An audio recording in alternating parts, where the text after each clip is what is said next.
Hello students, this is GS Global Institute. Welcome to our free online classes. In today's video, I am going to teach you about reading module.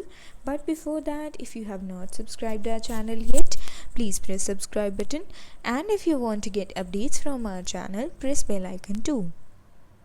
So students, in today's video, we are going to solve reading passage. Okay, so for that, the first and foremost thing is to read the question carefully. Okay question को ध्यान से पढ़ना बहुत ज़रूरी होता है क्योंकि कुछ डिटेल्स ऐसी होती हैं वो अगर हमें वहाँ पे हमारे हेडिंग के अंदर दी गई होंगी क्वेश्चन के अंदर तो हमें पता चल जाएंगी, अदरवाइज़ हम उसको रॉन्ग अटेम्प्ट कर देंगे. ठीक है, सो आपको बहुत ध्यान से क्वेश्चन को जो है रीड करना है. Okay, so let us have a look on the statement.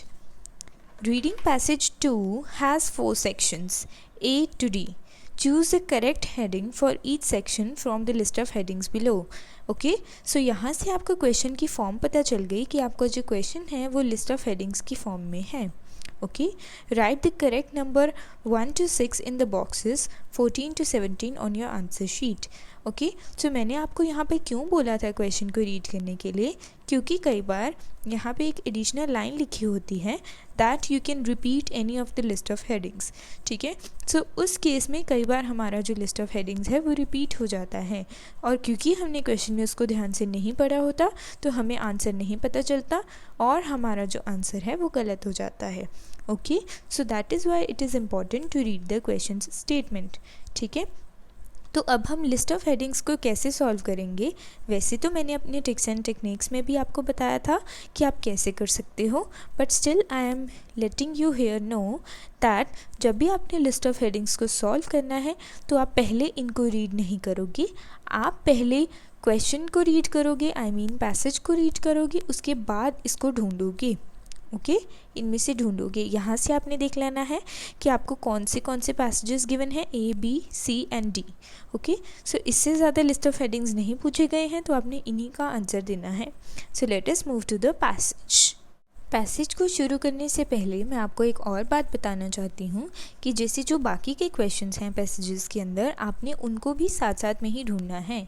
ठीक है, ये टिप्स और टेक्निक्स का एक पार्ट होता है कि जब भी आप एक क्वेश्चन को सॉल्व कर रहे हो, मान लो आप लिस्ट ऑफ द हेडिंग्स ढूंढोगे तो साथ साथ में आपको बाकी क्वेश्चंस के भी आंसर जो हैं वो ढूंढने पड़ेंगे. ठीक है, अगर आप ऐसे नहीं करोगे तो आपको दो बार पैसेज को पढ़ना पड़ेगा जिसकी वजह से आपका टाइम वेस्ट होगा. ठीक है, तो उसके लिए आप क्या करोगे, आप दो क्वेश्चंस को मार्क करके चलोगे. ठीक है, जैसे कि अगर ये क्वेश्चन है पूरा, इनमें से जो पहले 2 क्वेश्चंस हैं उनको आप मार्क करोगे, यानी कि उनके कीवर्ड्स को मार्क करोगे. ओके, और सिमिलरली जैसे ये क्वेश्चन है 22 to 26 वाला, इसमें भी आप 2 क्वेश्चंस को मार्क करके चलोगे ताकि जब वो कीवर्ड्स आएँ तो आपको पता हो कि इस क्वेश्चन का जो आंसर है वो वहीं पे आसपास होगा, तो आपको डबल मेहनत जो है वो ना करनी पड़े. ठीक है, जैसे कि अगर मैं यहाँ के पैसेजेस में देखूँ, यहाँ के क्वेश्चंस में देखूँ, so first question is what are the sections of earth's crust often associated with the volcanic activity. ठीक है, सो यहाँ पे सेक्शन पूछा गया है अर्थ की क्रस्ट का जो कि एसोसिएटेड है वोल्केनिक एक्टिविटी के साथ. ठीक है, सो मैंने ये कीवर्ड्स को अंडरलाइन कर लिया यहाँ पे ताकि मुझे जो है ये याद रहें. Okay, next is what is the name given to the molten rock from mantle. ठीक है, so molten rock is a keyword from mantle. ठीक है, सो इन दोनों क्वेश्चंस को मैंने मार्क कर लिया. जब मुझे ये 2 क्वेश्चंस मिल जाएंगे उसके बाद मैं अगले क्वेश्चंस को मार्क करूँगी, क्योंकि यूजुअली जो ये क्वेश्चंस होते हैं वो एक कंटिन्यूटी के अंदर ही होते हैं. ओके, सो उसके बाद है 22 to 26 क्वेश्चन नंबर. इसके लिए हमारा क्या है, volcanic eruptions have shaped the earth's land surface, they may also have produced world's atmosphere. ठीक है, एटमॉस्फेयर इज़ वन कीवर्ड. ठीक है, and volcanic eruptions is other keyword. ठीक है, सो यहाँ पे आपको एक क्वेश्चन का आंसर मिलेगा. Okay, and the next question is when they become liquid, they move very quickly through cracks in the surface. There are different type of eruptions. Sometimes the dash moves slowly and forms outcrops of granite. ठीक है, सो granite is a keyword जो आपको as it is passage में मिलेगा और आप यहाँ पे लिख सकते हो मूव्स स्लोली का भी आपको एग्जैक्टली मिल ही जाएगा पैसेज के अंदर। So now let us move to the passage. हम तीनों क्वेश्चंस को साइमल्टेनियसली सॉल्व करेंगे। ओके, सो स्टूडेंट्स, अब हम शुरू करते हैं पैसेज के साथ। एक चीज़ आपने ध्यान रखनी है कि जो हमारा लिस्ट ऑफ हेडिंग्स होगा उसके अंदर हमें क्या मिलेगा, जो भी एक पैसेज का क्रक्स निकलेगा, एक सेंट्रल आइडिया जिसके इर्द गिर्द घूम रहा होगा, वो उस पैसेज की हेडिंग होगी। Okay, so let us start with the passage number ए।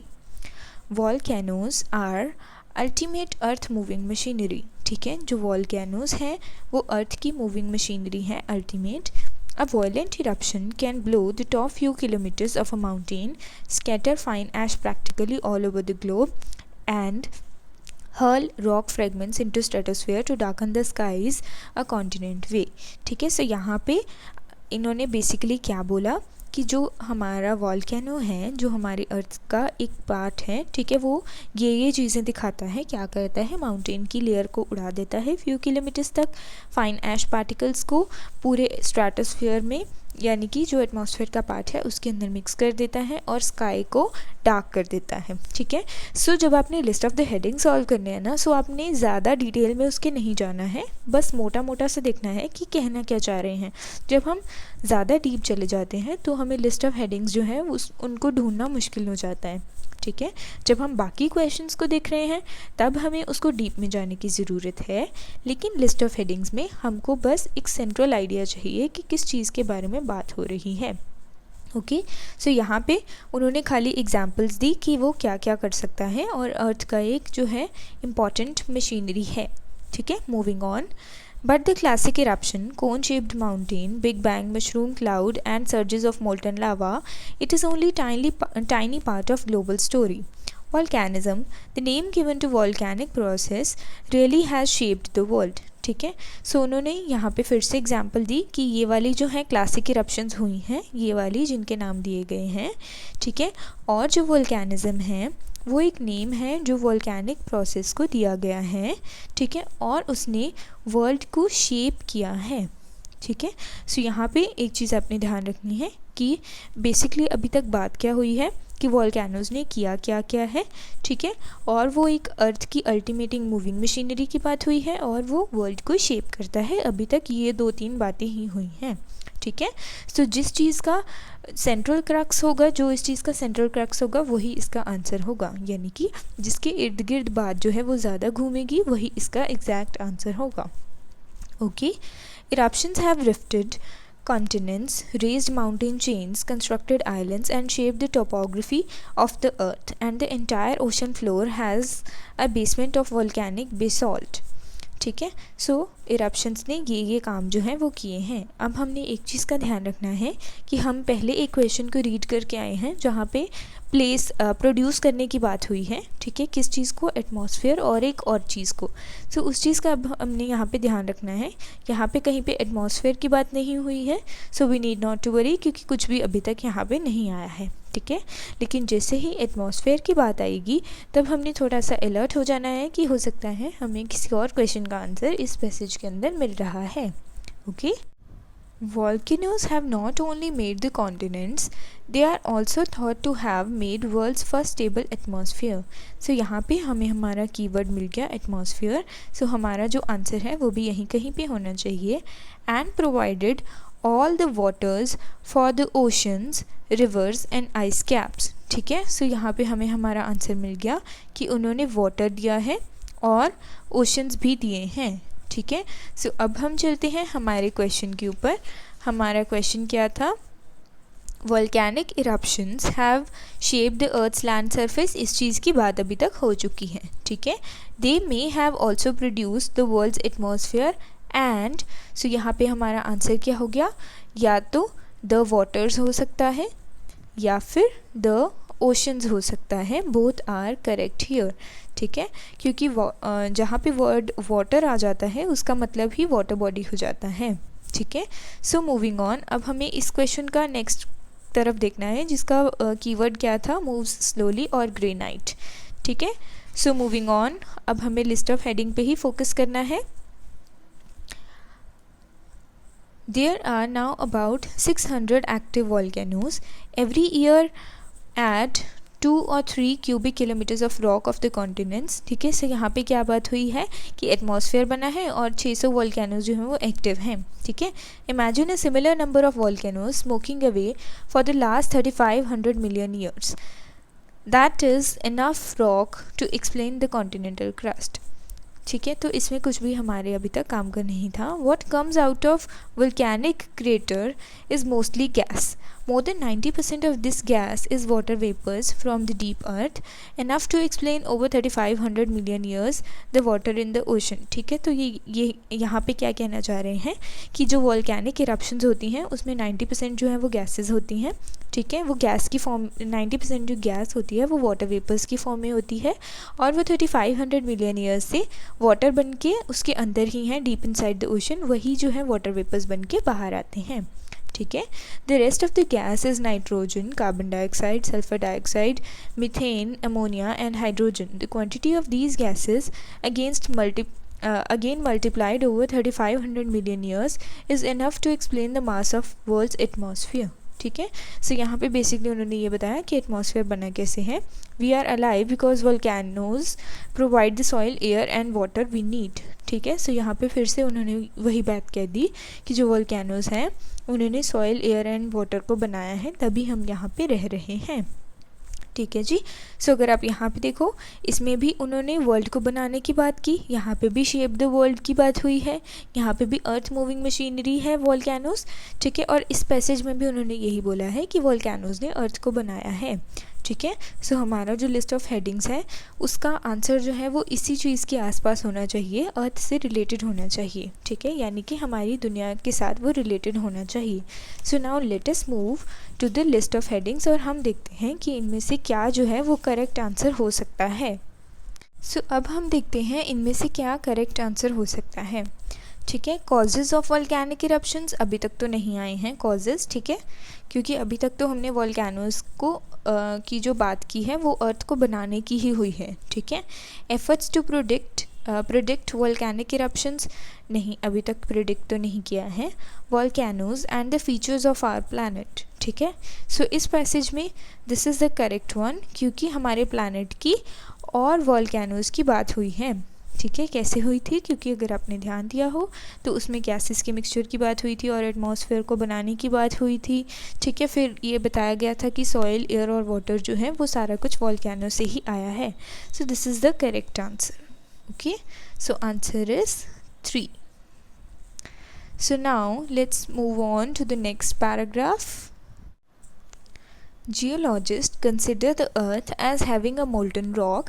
ठीक है, जियोलॉजिस्ट को ऐसे लगता है कि अर्थ के अंदर एक मोल्टन रॉक है, surrounded by a semi molten mantle and a brittle outer skin. ठीक है, कि जियोलॉजिस्ट को ऐसे लगता है कि अर्थ के सेंटर के अंदर जो है वो एक मेंटल कोर है, उसके आउटसाइड जो है that is semi molten mental है और उसके आसपास एक ब्रिटल आउटर स्किन है. ठीक है, कि मतलब एक ऐसी सी स्किन है, तो 3 लेयर्स हैं क्रस्ट के अंदर, अर्थ क्रस्ट के अंदर. ठीक है, सो अगर हम ध्यान दें तो हमारा क्वेश्चन क्या था, जो यहाँ पे क्वेश्चन था एक, कि क्या सेक्शंस हैं जो एसोसिएटेड हैं विद वॉल्केनिक एक्टिविटी, उनको क्या कहते हैं. ठीक है, आइडियली तो आपका ध्यान इसके ऊपर जाएगा कि हाँ जी इसके ये 3 क्वेश्चंस, ये 3 जो है आंसर्स हो सकते हैं, लेकिन इसका आंसर ये नहीं है. ऐसा क्यों नहीं है, क्योंकि अगर आप क्वेश्चन की स्टेटमेंट को देखो तो यहाँ पे लिखा गया है नो मोर दैन 3 वर्ड्स. ठीक है, सो आप 3 वर्ड से ज़्यादा यहाँ पे नहीं लिख सकते. अगर आप देखोगे सो ये तो बहुत सारे वर्ड्स बन जाएंगे अगर आप यहाँ पे देखोगे तो. Okay, so this is not the correct answer. Got my point? So now let us move further. It helps to think of a soft boiled egg. ठीक है, तो अगर मैं इस इमेज को ध्यान में रखूँ तो मेरे को ऐसे लगता है कि शायद ये एक एग की तरह है, with a runny yolk, a firm but squishy white and hard shell. ठीक है, जैसे एक सॉफ्ट बॉइल्ड एग होता है जिसके अंदर जो यॉक होता है वो तो मूव कर रहा होता है, लेकिन उसके आसपास एक स्क्विशी वाइट लेयर होती है और एक हार्ड शेल होता है। If the shell is even slightly cracked during boiling, the white material bubbles out and set like a tiny mountain chain over the crack. ठीक है, अगर मान लीजिए बॉइलिंग के दौरान कोई छोटा मोटा क्रैक आ भी जाता है, सो वाइट मटेरियल जो है वो बबल्स बनाता है और उसको टूटने नहीं देता है, like an archipelago of volcanic island such as Hawaii island. ठीक है, ऐसा ही कुछ वोल्केनोज में भी देखने को मिला। कहाँ पे? हवाई आइलैंड्स में। But earth is so much bigger and mental below is so much hotter. लेकिन अर्थ जो है वो बहुत बड़ी है और उसके अंदर जो मेंटल है वो बहुत ज़्यादा हॉटर है। ठीक है, even though the mantle rocks are kept solid by overlying pressure, they can still slowly flow like thick treacle. ठीक है, चाहे जो मोल्टन रॉक्स जो हैं वो सॉलिड होती हैं, ठीक है, लेकिन फिर भी वो जो उनके नीचे लिक्विड होता है वो फ्लो कर सकता है। The flow thought to be the form of convection currents is powerful enough to fracture the egg shell of the crust into plates and keep them bumping and grinding against each other. और वो जो है वो एक दूसरे के अंदर ही flow जो है, जो लिक्विड है वो एक दूसरे में ही बम्प करता रहता है और ग्राइंड भी करता रहता है, and even overlapping at the rate of few centimetres a year. These fracture zones, when collisions occur, are where earthquake happen and very often volcanoes। ठीक है, ऐसा जब होता है तो या तो अर्थक्वेक्स आते हैं या फिर वोल्केनिक इरप्शन होती है। ठीक है, सो अगर आप इस पैसेज का क्रक्स देखो, मोटा मोटा आइडिया देखो कि इसमें बोला क्या गया है, तो यहाँ पे अगर आप देखोगे तो ये बात हुई है कि उसकी स्ट्रक्चर कैसे होती है अर्थ की। ठीक है, कि वो एक बॉयल्ड एग की तरह होती है। और यहाँ पे अगर आप देखोगे इस पैसेज के अंदर तो आपको ये बताया गया है कि वोल्केनिक इरप्शन जो है वो होती कैसे है। ठीक है, कि जो प्लेट्स हैं वो आपस में टकरा जाती हैं, जो वो उनका लिक्विड है वो बम्प करता है, ग्राइंड करता है, और ऐसी कोलिजन्स जब होती हैं सो फिर या फिर अर्थक्वेक आती हैं या फिर वोल्केनिक इरप्शंस होती हैं। ठीक है, तो अब हम चलते हैं लिस्ट ऑफ हेडिंग्स के ऊपर। So here are list of headings. इनमें से जो बेस्ट सूटेबल है वो हम चूज़ करते हैं, कॉजेज़ ऑफ वोल्केनिक इरप्शन। ठीक है, so this is the best suitable according to me, क्योंकि इसमें बताया गया है कि वो कैसे जो लावा है वो बम्प करता है और ग्राइंड करता है और एक दूसरे के साथ स्ट्राइक करता है, जिसकी वजह से अर्थक्वेक्स या फिर वोल्केनिक इरप्शंस होती हैं। ठीक है, so the best suitable answer is 1, that is causes of volcanic eruption. Now moving on, These zones are lines of weakness and hotspots। ठीक है, तो इनको जो है हॉटस्पॉट्स बोला जाता है या फिर लाइन्स ऑफ वीकनेस भी बोला जाता है। Every eruption is different but put at its simplest. ठीक है, हर इरप्शन जो है वो डिफरेंट होती है, लेकिन उसको सिंपल वे में लिखा जा सकता है, सिंपल वे में बोला जा सकता है। Where there are weaknesses, rocks deep in the mantle heated to 113 and 50 degrees Celsius will start to expand and rise. As they do so, the pressure drops and they expand and become liquid and rise more softly। ठीक है, तो होता क्या है, जहाँ पे भी ये हॉटस्पॉट्स होते हैं वहाँ पे वो सारा जो है लिक्विड में कन्वर्ट हो जाता है और धीरे धीरे एक्सपैंड होना शुरू हो जाता है, जिसकी वजह से वो राइज करना शुरू कर देता है। ठीक है, so sometimes it is slow, कई बार तो वो स्लो होता है। Vast bubbles of magma molten rock from the mental. ठीक है, अब अगर आपको ध्यान हो तो हमने एक कीवर्ड मार्क किया था पिछले क्वेश्चन के अंदर कि अगर जहाँ पे मोल्टन रॉक आएगा या फिर मेंटल आएगा वहाँ पे हम इस क्वेश्चन को ध्यान में रखेंगे। ठीक है, सो अब आप उस क्वेश्चन को देखो कि वो क्वेश्चन क्या था। वो यहाँ पे था, what is the name given to molten rock and molten rock from the mantle। ठीक है, जो मेंटल में से मोल्टन रॉक निकलती है उसको क्या बोला जाता है। ठीक है, सो अगर आप यहाँ पे इसको ध्यान से पढ़ो, so here it is written vast bubbles of magma. ठीक है, मैग्मा बोला जाता है किसको, मोल्टन रॉक फ्रॉम मेंटल। ठीक है, सो इसका आंसर क्या हुआ, magma. Okay, so we will write here magma। Okay, so now let's get back to the paragraph।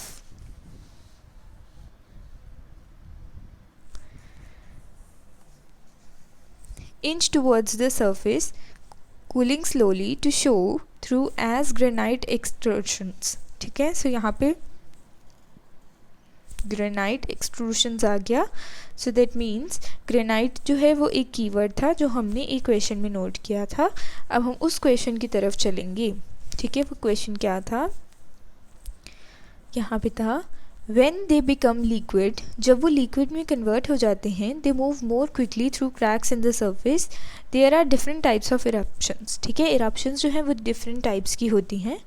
ठीक है, sometimes the dash moves slowly. ठीक है, सो क्या स्लोली मूव करता है, ठीक है, या तो मोल्टन रॉक कहेंगे हम यहाँ पे, ठीक है, या फिर हमने उसको अभी पिछले क्वेश्चन में नाम दिया था, क्या था, magma. So the right answer is magma. Okay, getting back to the paragraph पे जाने से पहले हम अगले क्वेश्चन को मार्क कर लेंगे, अगले कीवर्ड्स को। यहाँ पे क्या है, what is the earthquake zone on the Pacific ocean called. So keyword is Pacific ocean. अभी हमें ये वाला क्वेश्चन जो है वो मिला नहीं है, ठीक है, बट ज़रूरी नहीं है कि वो सेम ऑर्डर में हो, यूजुअली इट इज़, बट अगर नहीं है तो हमें एक पैराग्राफ के बीच में भी इसको ढूंढना पड़ सकता है। ठीक है, सो यहाँ पे आपने पैसिफिक ओशन का ध्यान रखना है, और नीचे वाले क्वेश्चन के अंदर आपने किस चीज़ का ध्यान रखना है कि जहाँ पे ये कंट्रीज़ की बात होगी, किन कंट्रीज़ की, नॉर्दर्न आयरलैंड की, वेल्स, साउथ अफ्रीका की, वहाँ पे हमारा अगला क्वेश्चन होगा, वहीं पे हम इस क्वेश्चन को रीड करेंगे। ठीक है, so now moving back to the paragraphs. सो हम दोबारा से उसी पैसेज से शुरू करते हैं। Sometimes it is slow. ठीक है, तो यहाँ पे फ्लो की बात हो रही थी, लिक्विड की बात हो रही थी। ठीक है, कई बार जो है वो स्लो होता है फ्लो। ठीक है, वास्ट बबल्स ऑफ मैग्मा, जिसको मोल्टन रॉक भी बोला जाता है। Sometimes it is slow, vast bubbles of magma, molten rock from the mantle, जिसको बोला जाता है, inch towards the surface, वो surface की तरफ आना शुरू कर देती है। Cooling slowly to show through granite extrusions। ठीक है, और जैसे कि यहाँ पे एग्जाम्पल दी गई है, इन एग्जाम्पल्स को आपको रीड करने की ज़रूरत नहीं है। ठीक है, Sometimes as in Northern Ireland, Wales and Karoo in south Africa. तो यहाँ पे ये वही कंट्रीज़ का नाम आ गया जिनको हमने मार्क किया था। तो अब हम चलते हैं उन क्वेश्चंस के ऊपर जिनको हमने मार्क किया था। So here are the questions. ठीक है, सो अब हम इसको अच्छे से रीड करेंगे। When it moves more quickly it may flow out of thick horizontal sheets. ठीक है, जब वो थोड़ा सा फास्ट मूव करना शुरू करता है तो फिर वो थिक हॉरिजॉन्टल शीट्स को बना देता है। इस तरह के एग्जाम्पल्स जो हैं, examples of this type of eruption can be found in. ठीक है, वो कहाँ कहाँ पे है, नॉर्दर्न आयरलैंड में है, वेल्स में है, साउथ अफ्रीका में है, और कहाँ पे है वो हमें यहाँ पे लिखना है। ठीक है, सो अगर आप यहाँ पे पैराग्राफ को देखो, so you are being tricked. ठीक है, आपको थोड़ा सा ट्रिक किया जा रहा है यहाँ पे। कैसे, आप देखो यहाँ पे कि यहाँ पे आपको बोला गया sometimes as in Northern Ireland, Wales में, या फिर कारू इन साउथ अफ्रीका। सो जो कारू है वो साउथ अफ्रीका के अंदर ही है। ठीक है, साउथ अफ्रीका इन्होंने एक बार लिख दिया तो वो दोबारा नहीं आएगा, ना ही हम कारू को दोबारा लिखेंगे। ठीक है, तो हमें ढूंढना है चौथी कंट्री का नाम। ठीक है, वो कहाँ पे है वो हम आगे रीड करेंगे तो हमें यहीं पे मिल जाएगा। ठीक है, the magma rose faster and they flowed out horizontally on to the surface in vast thick sheets. ठीक है, कि जो मैग्मा है यानी कि जो मोल्टन रॉक है वो ऐसी मोटी मोटी शीट्स बन के बाहर आती है in the Deccan plateau in western India. ठीक है, जो डेक्कन प्लेट्यू है वेस्टर्न इंडिया के अंदर, there are more than 2 million cubic kilometres of lava. इतना लावा वहाँ पे भी पड़ा हुआ है। Some of it 2400 metres thick. ठीक है, और वो भी इतनी ही मोटाई पे हैं। ठीक है, सो आपका आंसर सेकंड क्या हो गया, वेस्टर्न इंडिया। ठीक है, सो इस तरह आप कई बार जो है आइल्स के अंदर ट्रिक किए जाते हो, तो आपको ध्यान रखना है इस तरह की सिचुएशंस में वो तभी होगा अगर आप पैसेज को अच्छे से रीड करोगे। So here the answer is western India. इसके बाद आप यहाँ पे अगला क्वेश्चन भी नोट कर लोगी। A third type of eruption occurs when lava emerges very quickly and dash violently. ठीक है, सो क्विकली और वायलेंटली के बीच में कोई वर्ड आएगा, और this happens because the magma move so suddenly that dash are emitted. और कुछ चीज़ जो है वो लिबरेट हो रही है, उसका भी हमने ध्यान रखना है। ठीक है, so now let's get back to the passage. ठीक है, sometimes the magma moves very swiftly. ठीक है, कई बार तो मैग्मा जो है वो बहुत ज़्यादा तेज़ चलता है। It does not have time to cool and as it surges upwards. ठीक है, जैसे जैसे वो ऊपर की तरफ जाता है वो, लेकिन उसको कूल करने का टाइम नहीं मिलता। The gases trapped inside the boiling rock expand suddenly. The lava glows with heat, it begins to froth. ठीक है, गैसेस एकदम से निकल जाती हैं, लावा जो है वो ग्लो करना शुरू हो जाता है और एक झाग सी बननी शुरू हो जाती है। And it explodes with the ट्रेमेंडस force. ठीक है, और वो बहुत ज़ोर से फट जाता है। अब आपने एक चीज़ का यहाँ भी ध्यान रखना है कि आपको कभी भी एग्जैक्ट वर्ड्स नहीं मिलेंगे, जैसे यहाँ पे बात हुई है कि ट्रेमेंडस फोर्स। ठीक है, सो इसकी पहली लाइन में क्या बात हुई थी कि वो सडनली एक्सपैंड कर जाता है। ठीक है, so the exact answer would be for the next question is here. ठीक है, कि वो क्विकली एंड डैश वॉयलेंटली। ठीक है, और पिछले वहाँ पे पैसेज पे क्या था, ट्रेमेंडस फोर्स था, और वो यहाँ पे क्या है, वॉयलेंटली है। ठीक है, तो दोनों का मतलब वही है। सो यहाँ पे आंसर जो होगा दैट वुड बी एक्सप्लोड्स।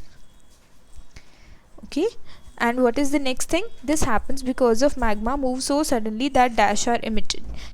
इसी पैसेज के अंदर अगर आप देखो तो उससे पहली जो लाइन थी वो क्या थी, the gases trapped inside the boiling rock expand suddenly. कि जो गैसेस हैं वो एकदम से एक्सपैंड हो जाती हैं, यानी कि वो निकल जाती हैं वहाँ से। ठीक है, सो यहाँ पे आपको उसका सिनोनिम मिलेगा। ठीक है, अगर आपको सिनोनिम का मतलब पता है, एमिटेड का मतलब भी वही होता है, तो फिर ही आप इसको आंसर कर पाओगे। सो यहाँ पे जो आपका आंसर होगा दैट वुड बी गैसेस। ठीक है, तो अब हम चलते हैं वापस से पैसेज के ऊपर। सो हम यहाँ पे थे, and it begins to froth and explodes with the tremendous force. Then the slightly cooler lava following it begins to flow over the lip of the crater. It happens on Mars, moon पे भी ये हुआ है। ठीक है, it even happens on some of the moons of Jupiter and Uranus. Jupiter और Uranus के ऊपर भी हुआ है। ठीक है, by studying the evidence, volcanologists can read the force of the great blast of the past. ठीक है, तो वो उनको स्टडी कर सकते हैं। Is the pumice light and full of holes. ठीक है, so this is just an example.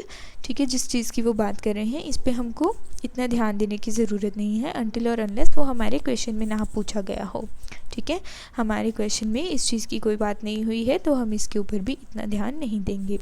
ठीक है, the explosion was tremendous. Are the rocks heavy with huge crystalline basalt shapes like giant? So this is again a example. ठीक है, so basically अभी तक हमने बात किया कि लावा की उसके जो मोल्टन रॉक है उसकी फ़्लो की बात की कि अगर वो स्लो होगा तो क्या होगा, अगर वो मीडियम होगा तो क्या होगा। ठीक है, और उसकी एग्जांपल्स की, और अगर वो बहुत ज़्यादा तेज़ चलता है तो फिर क्या होगा। ठीक है, now moving to the next paragraph. The biggest eruptions are deep on the mid-ocean floor when new lava is forcing the continents apart and widening the Atlantic by perhaps 5 centimeters a year. Look at the map of volcanoes. ठीक है, सो यहाँ पे एक normal सी बात हुई है कि जो अगर वॉल्केनिक इरप्शन होती है तो फिर वो 5 सेंटीमीटर्स अ ईयर जो है वो उनका जो कॉन्टिनेंट्स के बीच में जो डिफरेंस है वो वाइडन होता जाता है। ठीक है, look at the map of volcanoes, earthquakes and island chains like Philippines and Japan and you can see the rough outlines of what are called the tectonic plates. ठीक है, सो आपको टेक्टोनिक प्लेट्स का एक रफ आइडिया मिलेगा। The plates which make up the earth's crust and mantle. ठीक है, वो plates जो अर्थ की क्रस्ट को बनाती हैं और मेंटल को बनाती हैं। सो यहाँ पे आपको एक आपके क्वेश्चन का आंसर मिल गया। अगर आप यहाँ पे इस क्वेश्चन को देखो, what are the sections of the earth's crust often associated with the volcanic activity? सो यहाँ पे जो आपका आंसर होगा that would B tectonic plates. ठीक है, ये हमें डायरेक्ट ही यहाँ पे मिल गया। अगर आप देखो here you can see the rough outlines of what are called the tectonic plates. Okay, the plates which make up the earth's crust and mantle, जो अर्थ की क्रस्ट को और मेंटल को बनाते हैं। So moving on, the most dramatic of these is the Pacific. ठीक है, यहाँ पे आपको कीवर्ड मिल गया पैसिफिक। ठीक है, तो अब आप जाओगे क्वेश्चन के ऊपर कि आपका क्वेश्चन क्या था। अगर आप क्वेश्चन नंबर 20 को देखो, सो यहाँ पे क्या लिखा हुआ है, what is the earthquake zone on the Pacific ocean called. Pacific ocean के ऊपर जो अर्थक्वेक जोन है उसको क्या बोला जाता है, ठीक है। सो अगर हम पैसेज के ऊपर दोबारा वापस जाएं, जहाँ पे हमें पैसिफिक वर्ड मिला था, हमारा कीवर्ड मिला था, वहाँ पे आंसर क्या है, ring of fire where there have been the most violent explosions, ठीक है। सो उस एरिया का नाम क्या है, रिंग ऑफ फायर। सो यहाँ पे हमारा जो आंसर होगा that would be ring of fire.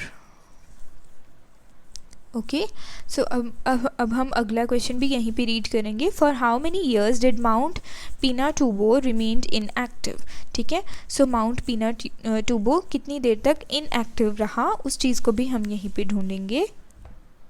Mount Pinatubo near Manila, Mount St. Helen is in the Rockies and this area in the Mexico about a decade ago, not to mention world-shaking blast like this in 1883, ठीक है। सो यहाँ पे mount Pinatubo की बात तो हुई, लेकिन ये नहीं बताया गया कि कितने ईयर्स तक उसका वोल्केनो जो है वो इनएक्टिव रहा। सो बेसिकली अगर आप इस पैराग्राफ का क्रक्स देखो, मोटा मोटा सा सेंट्रल आइडिया देखो, तो यहाँ पे टाइप्स ऑफ जो है वोल्केनिक इरप्शन बताई गई है बेसिकली, कि वो कैसे हुई थी, स्लो हुई थी, धीरे धीरे चलने से हुई थी, या फिर स्विफ्टली अगर मोल्टन रॉक मूव करता तो वैसे हुई थी। तो अब हम चलते हैं लिस्ट ऑफ हेडिंग्स के ऊपर। सो ये वाली हेडिंग्स जो हैं ये हो चुकी हैं, causes of volcanic eruption, efforts to predict तो अभी तक नहीं हुए हैं, ठीक है।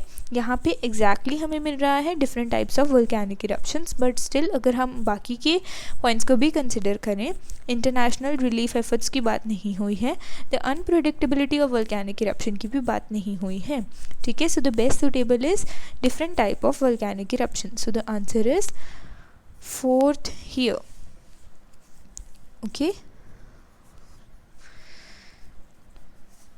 So now moving again to the passage के ऊपर, ठीक है, जिसके अंदर हमें सिर्फ list of heading find out करने हैं और माउंट पिनाटुबो का इनएक्टिव टाइम पीरियड जो है वो फाइंड आउट करना है, ठीक है।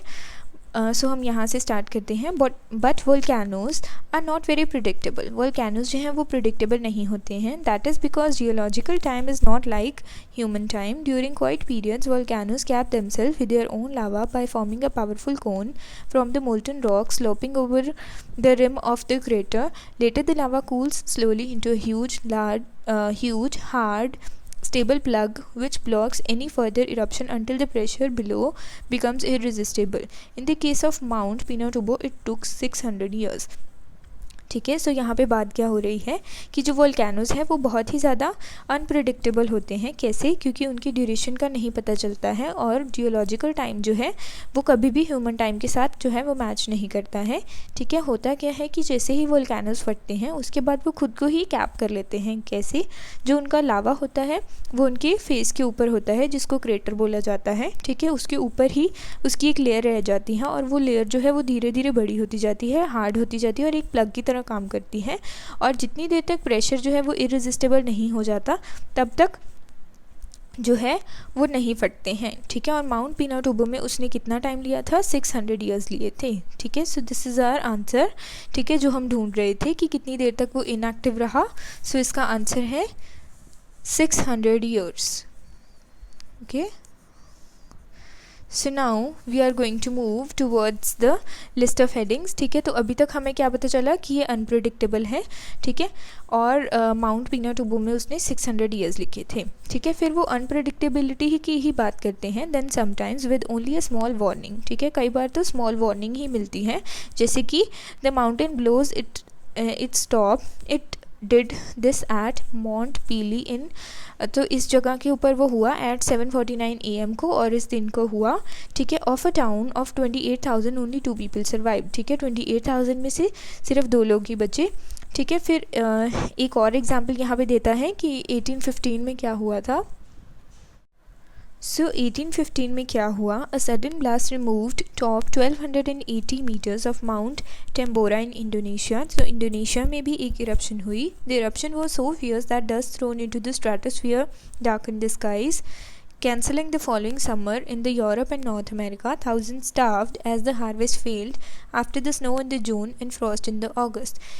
ठीक है। तो हुआ क्या कि स्ट्रेटोस्फीयर जो है वो बहुत ज़्यादा डार्क हो गया इरप्शन के बाद, ठीक है, और सारे जो आसमान है वो सारा काला काला हो गया, जिसकी वजह से जो समर्स आने वाली थी यूरोप और नॉर्थ अमेरिका के अंदर वो भी कैंसिल हो गई, और बहुत लोगों को उसी साल स्टार्व होना पड़ा, भूखा रहना पड़ा, क्योंकि उनकी हार्वेस्ट भी फेल हो गई। Okay, volcanoes are potentially world news, specially the quiet ones, ठीक है। सो इस वजह से वो वर्ल्ड न्यूज़ में रहते ही हैं, स्पेशली जो क्वाइट वंस होते हैं वो तो रहते ही हैं, ठीक है। तो अब हम चलते हैं लिस्ट ऑफ हेडिंग्स के ऊपर, ठीक है। सो हमारे लिस्ट ऑफ हेडिंग्स में क्या है, हमारी लिस्ट ऑफ हेडिंग्स में क्या है, ये वाली 3 ऑप्शंस जो हैं वो तो हो चुकी हैं। Efforts to predict volcanic eruptions, इसमें नहीं बात हुई है। इंटरनेशनल रिलीफ एफर्ट्स की भी बात नहीं हुई है। The unpredictability of volcanic eruptions, इस चीज़ की बात ज़रूर हुई है, क्योंकि स्टार्टिंग में ही उन्होंने बोला पैराग्राफ के कि इसको प्रिडिक्ट नहीं किया जा सकता, क्योंकि जो है कभी तो इसका जो इनएक्टिव रहने का पीरियड है वो 600 ईयर्स है, और कभी जो है वार्निंग का भी टाइम नहीं मिलता। So the correct answer is 6th one. So students, this is the end of our today's online classes, and I will see you in the next video. Till then, if you have not subscribed our channel yet, please press subscribe button, and if you want to give any kind of feedback, please let me know in the comment section. Thank you so much.